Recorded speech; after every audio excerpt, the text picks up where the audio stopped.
आप देख रहे हैं रेड लाइन तलत हुसैन के साथ। उक़ब में आपको बुनेर का पीर बाबा का वो बाज़ार नज़र आ रहा है जिसके इर्द गिर्द बदतरीन तबाही बिखरी हुई है। आज हमने स्पेशल बंदोबस्त किया है कि इन इलाकों की तबाही और यहाँ पर जो लोगों के चैलेंजेस हैं उनको आपके सामने रखें। शुमाल और शुमाल मशरक़ के अंदर खैबर पख्तूनख्वा में होने वाली बारिशों ने तबाही तो मचाई हुई थी, लेकिन जो क्लाउड बर्स्ट हुआ, जिसको हम आम ज़बान में बादल का फटना कहते हैं, उसने तो ऐसे क़यामत ख़ेज़ नज़ारे हमारे सामने रखे, ऐसे सीन सामने रखे कि दहाइयों से किसी ने देखे नहीं थे।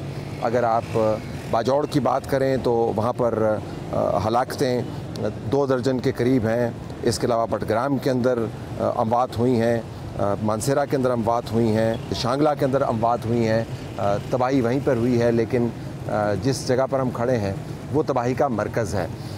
बुनेर के अंदर अभी तक के आने वाले आदाद शुमार के मुताबिक जो अमवात हैं गैर रस्मी वो 400 के करीब हैं, लेकिन ऑफिशियल सर्कल्स बताते हैं कि 225 के करीब इसके अंदर लोग जहाँ भाग हुए हैं।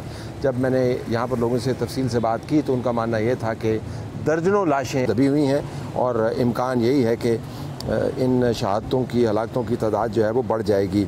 जो माल मवेशी तबाह हुए हैं उनकी तादाद 4000 से लगभग है।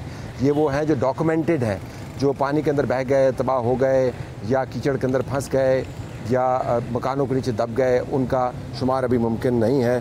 जो मुकम्मल तौर पर घर तबाह हुए हैं, जो सफ़ा हस्ती से मिट गए हैं, उनकी तादाद 300 बताई जाती है। लेकिन जो मैंने हालात बुनेर में घूम के देखे हैं, मेरा अपना मानना ये है कि ये तादाद कम से कम 1000 तक पहुँचेगी। और वैसे भी घर की तबाही से मुराद क्या है कि घर सफ़ा हस्ती से मिट जाए तभी तबाह होता है, या घर के अंदर 12 फुट का कीचड़ खड़ा हो। तो जिन घरों के अंदर मैं गया हूँ उन घरों के अंदर तो मैंने 12-12, 14-14 फुट कीचड़ देखा है। पाँव रखने की जगह नहीं है, सामान तबाह हो गया। तो वो घर अमलन आपको तबाह होते हुए ही नज़र आते हैं। सिर्फ ये कि मुकम्मल तबाह नहीं है, जो जुज़वी तबाह हैं वो 413 के करीब हैं। स्कूल आपको मुकम्मल तौर पर जो तबाह जिनका शुमार है वो 6 के करीब हैं।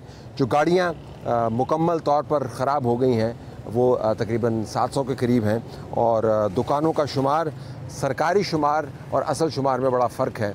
जो सरकारी शुमार है वो 200 के करीब है। जो असल में दुकानें तबाह हुई हैं वो 1500 से 2000 के लगभग है। इनका मेन बाज़ार जिसके सामने मैं खड़ा हूँ, इसके अंदर आपको लोग इकट्ठे होते हुए नजर आएंगे। लेकिन जब मैं आपको बाज़ार के उन हिस्सों में लेके जाऊँगा जहाँ पर असल तबाही हुई है, तो आपको पता चलेगा कि बाज़ार की ये चहल पहल वक्ती तौर पर जो आपको नज़र आ रही है ये बिल्कुल गुमराह कुन है। यहाँ पर कारोबारी ज़िंदगी तहस नहस हो गया। अब बुनेर के अंदर इस तबाही को जानने के लिए आपको ये जानना होगा कि बुनेर का जोग्राफिया क्या है। इस वक्त आप बुनेर का एक अमूमी नक्शा देख रहे हैं। आप देख सकते हैं कि एक तरफ से इसको सवात का ज़िला लगता है और मर्दान का ज़िला लगता है, फिर सवाबी की डिस्ट्रिक्ट लगती है। तो दूसरी तरफ आपको शांगला, बटग्राम और मानसेरा इसको घेरे में लिए हुए नज़र आते हैं। और इसके बिल्कुल मशरक़ के अंदर दरिया सिंध बहता है।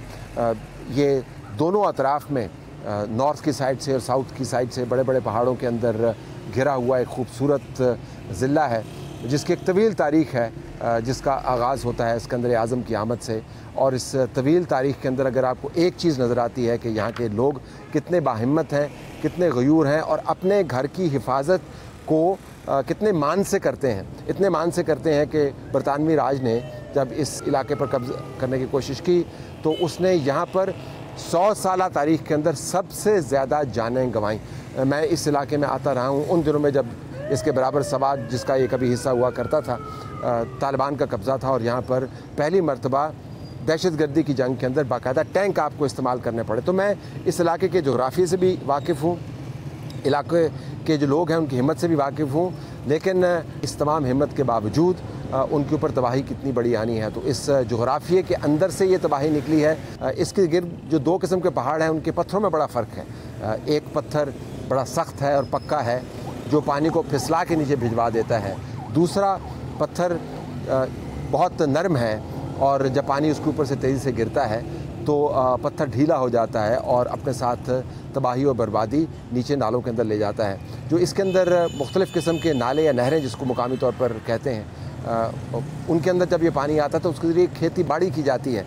इन नालों से वो तबाही फूटी है जिसने इस ज़िले को बुरे तरीके से मुतासर किया है। हम आपको बाज़ार लिए चलेंगे। जो इस ज़िले की मईशत की जड़ है, और देखिए वहाँ के हालात क्या हैं और लोग क्या सोचते हैं। सैलाब और बारिशों की तबाही को सिर्फ आप अमवात और गिरी हुई बिल्डिंग से ही नहीं शुमार कर सकते। अगर आप पीर बाबा के बाज़ार की हालत देखें, जो एक हंसती बसती और बसलिंग किस्म की बिज़नेस की ज़िंदगी को रिप्रेजेंट करता था, तो आपको अंदाज़ा होगा कि सैलाबी मामलात कितने ख़राब हो सकते हैं। ये बाज़ार इस वक्त मुकम्मल तौर पर केओस की नुमाइंदगी करता है।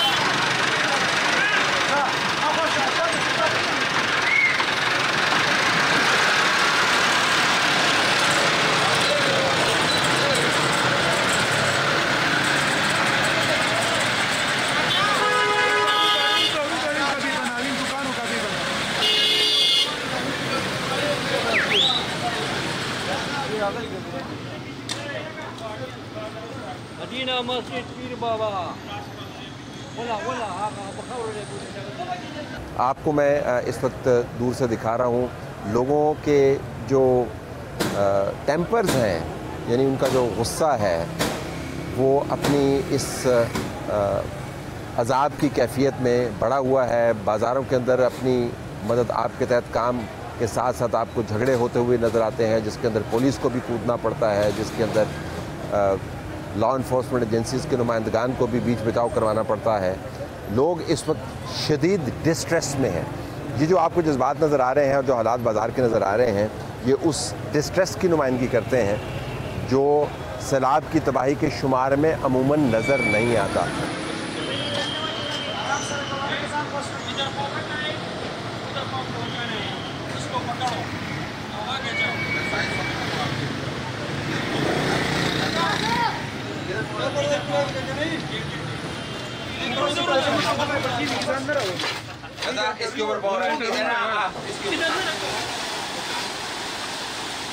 मैं अब आपको उस नाले की तरफ ले जाना चाहता हूँ जिस नाले ने तबाही मचाई इस बाज़ार के अंदर।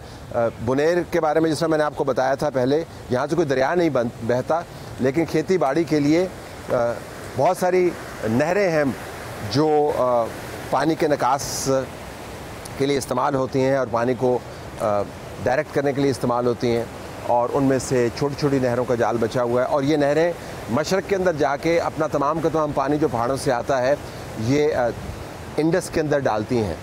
ये नहरें जब बिखरी तो एक बड़े दरिया का इन्होंने रुख लिया, शक्ल इख्तियार की, और ऐसी तबाही मचाई कि यहाँ के देखने वाले जो 70 साल से तारीख़ अपने दिल के अंदर रखे हुए हैं, उनके दिल भी दहल गए, क्योंकि उन्होंने ऐसा नज़ारा ज़िंदगी में देखा नहीं था। तो सैयद वाहिद साहब, आप इस मार्केट के जो तबाह हाल है इस वक्त, इसके सदर हैं और आप अपना कारोबार भी करते हैं। तो पहले तो मैं आपसे सुनना चाहूँगा मुख्तसर कि इस वक्त जब आप अपनी मार्केट को, जहाँ पर कारोबार फलता फूलता था, आपका अपना काम भी चलता था, उसको इस हालत में देखते हैं जो अभी हमने थोड़ी देर पहले लोगों को दिखाया, तो आपके जहन में क्या आता है मुस्तकबिल के बारे में, बताइए। औज़ुबिल्लाहि मिनश्शैतानिर्रजीम, बिस्मिल्लाहिर्रहमानिर्रहीम। सबसे पहले तो मैं आपका शुक्रिया अदा करता हूँ कि आपने हमें टाइम दे दिया, क्योंकि बहुत से अफसर लोग, बड़े लोग, टीवी वाले, न्यूज़ वाले आते हैं, लेकिन ये टाइम नहीं देते, ऊपर जाते, इधर जाते, सिर्फ तस्वीरें लेते हैं। सबसे पहले तो मैं आपका शुक्रिया अदा करता हूँ कि आपने टाइम दे दिया। मैं बाज़ार के 25 साल से बाज़ार मार्केट का सदर हूँ, अपना कारोबार भी करता हूँ। उम्र मेरा 75 साल है। मेरे ज़िंदगी में ऐसा तूफान कभी नहीं आया है।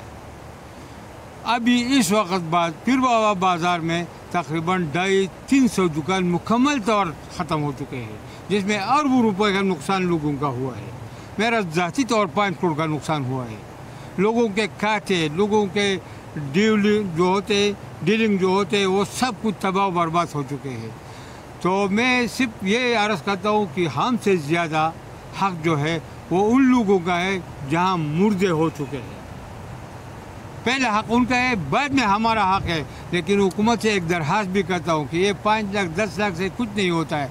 आप हमें लोन की मंजूरी का ऑर्डर दे दें ताकि ये लोग अपने कारोबार स्टार्ट कर सके, अपने बच्चों के लिए रिज़्क़ पाए। 250 लोगों के पीछे खानदाने हैं, उनका अभी कुछ नहीं है, कुछ नहीं। अच्छा, ये फरमाइएगा कि इस मार्केट के अलावा तो कोई मेन मार्केट मैंने देखी नहीं है यहाँ। ये पीर बाबा का मेन मार्केट है। सबसे बड़ा मार्केट है, जो कारोबार का मरकज़ जिसको कहते हैं, कारोबार का मरकज़ है ये। अच्छा, ये फरमाइएगा कि ये जो हालात हमने देखे हैं ये तो बहुत जल्दी ठीक होता नज़र नहीं आता, तो इसके अंदर आपको किस किस्म की मदद चाहिए? चूँकि ज़ाहिर कर्ज़े देंगे तो ठीक है, लेकिन आपने यहाँ से कीचड़ भी निकालना है, आपने जो टूट फूट हुई है और बहुत बड़े पैमाने पर हुई है, सब ठीक करना है।